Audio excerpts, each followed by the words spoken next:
ordinances and legislation. Mr Chair, at the outset of part 2, I'd like to indicate to the government that and let the public know that it is our intention to vote for this part because we think that much of it makes sense. However, I just do want to let the National Party know that it was our intention to vote for part 1. But when a government on a bill as important as this moves to shut down debate on areas that we still want to debate, then you will get a no vote from the Labour Party on that basis. And we asked at the outset that there be no politics on this issue, and I hope that that will be taken care of. I do, though, want to commend the Minister for at least his part. If his party didn't behave, at least the Minister did, because when we raised issues, he did take a very good attempt at addressing those issues, and I hope that will continue in this debate. Mr Chair, in part 2, which spells out mainly the duties and the responsibilities of individuals when it comes to their responsibility towards health and safety in the workplace, sadly, much of this part, even though its intention is really good, will be undermined by the government's decision to ensure that a whole lot of smaller workplaces don't have elected health and safety reps in those environments. And I say that because even though we're going to come on to debating that substantively in the next part, it impacts on part 2. Because while these duties are well spelt out, who on earth's ever going to police this? Who on earth's ever going to be on those smaller workplaces to know whether the PCBU is doing what the PCBU ought to do if there is no elected, trained health and safety rep on that workplace who knows what the PCBU ought to do? Because as we're about to debate, this is quite complex. The obligations for each of the parties is quite complex.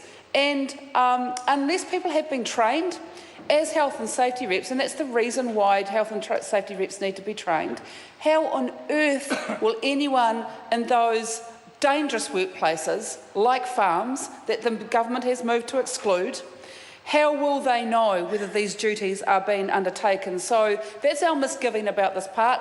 We do intend to vote for it. Sadly, it's going to be let down by decisions that the government's going to be making in other parts of this bill. Mr Chair, I want to spend a little bit of time just talking about the PCBU, the person in control of the business or undertaking the PCBU, and I think it's going to be really easy for us to slip into that language, and perhaps people listening to the debate might not understand, but I think this part really does attempt to come to grips with the changing nature of the workplace, the way in which contracting out has affected health and safety, the way in which different ways people are employed affects health and safety at work, and this is I think, an honest attempt to address those issues. Although I do have to say this. It worries me that we have spent all these volumes describing trying to describe everyone's obligations in a very complicated and tricky type of workplace setting, when in fact I wonder whether we would be better off having some good regulation in place that actually prevented these types of structures developing in our workplaces which do cause health and safety risks. I'm primarily referring to the contracting out regime, but there are other practices in our workplace that I think has complicated this picture. And instead of actually dealing with that, we're dealing with now a very complex set of duties and obligations to try and deal with that. So a PCBU does have must ensure, so far as it is reasonably practicable, the health and safety of workers who work for them, while those workers are at work in the business or undertaking, and those workers whose activities in carrying out work are influenced or directed by the PCBU while the workers are carrying out the work. And I think that last sentence is important, because that is an attempt to address the issue that I just raised, that we sometimes, we used to call these people employers actually, but sometimes they're not the direct employer, but decisions they make influence workplace or the ability for other workers who are not in their employment specifically, but have impacted on by the decisions that they make. And I think that, Mr Chair, I think that Pike River Mine sadly demonstrated this issue really well in a way that we don't ever want to have it demonstrated to us ever again. But the decisions being made by the Pike River Mine company were impacting on people who were contractors to that company, and yet they had no ability to influence that. This part of the Act, of the bill, makes sure that the PCBUs have an obligation to be talking with each other and to be coordinating, and I think that's a very, very important part of it. However, I will come back to my original point. Who on earth is going to police this on small workplaces? Who on earth is going to do that? Is it going to be WorkSafe? I don't think so. Are they going to be on every farm? No, they're not.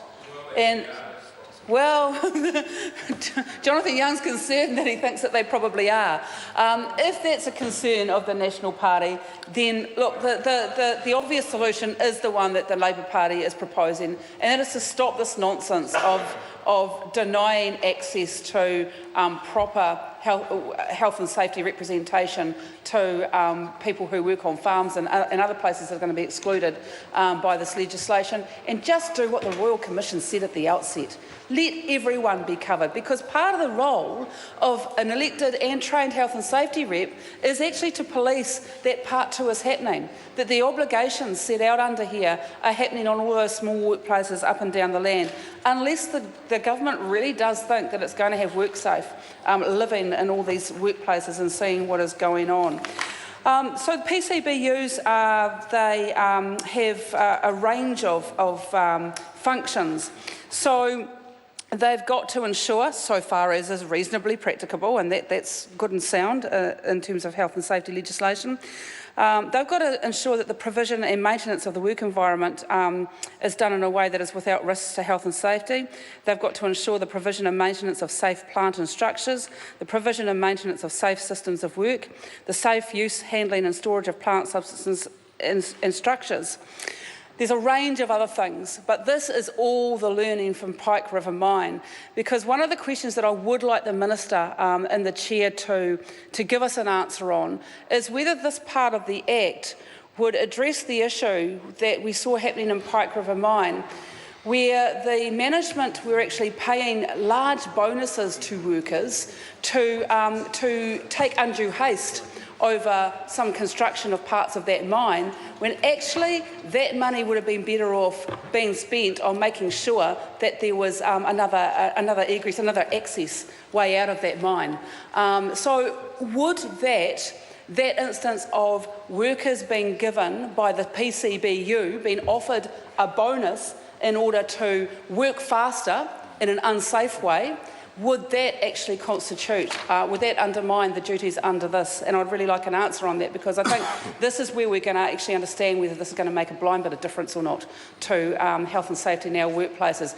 Would the meat works, who sometimes speed up the line and do that in a way where it's unsafe, would that stop them from doing it? So I'm referring to subpart 1, 33, 30 part 3. I'm probably not describing that, but clause 30, subsection 3 of that. I really want to know whether that is going to stop those sorts of practices, because that is really what we need to do. We need to make sure that those practices that are being undertaken at the moment, we know that they're undertaken by people who would, you know, once this bill becomes an act, they'll be PCBUs. Will they be able to continue those sorts of practices? Because those are the sorts of things that really do drive bad health and safety practices. They're the sorts of things that good, trained, elected health and safety reps can contest and make sure don't continue to happen. And unless this part actually makes sure that those things can't continue to happen, then it won't be worth the paper that it's written on. Mr. Chair, the PCBUs are people who manage or control the workplace, but they're also people who manage or control fixtures, fittings or plant at workplaces. And this part of the Act also makes it clear that more than one person can carry the same duty. So what we envisage in this part of the bill is that there will be multiple PCBUs involved in one workplace location, and knowing that they're going to be able to coordinate with each other and that they're required to.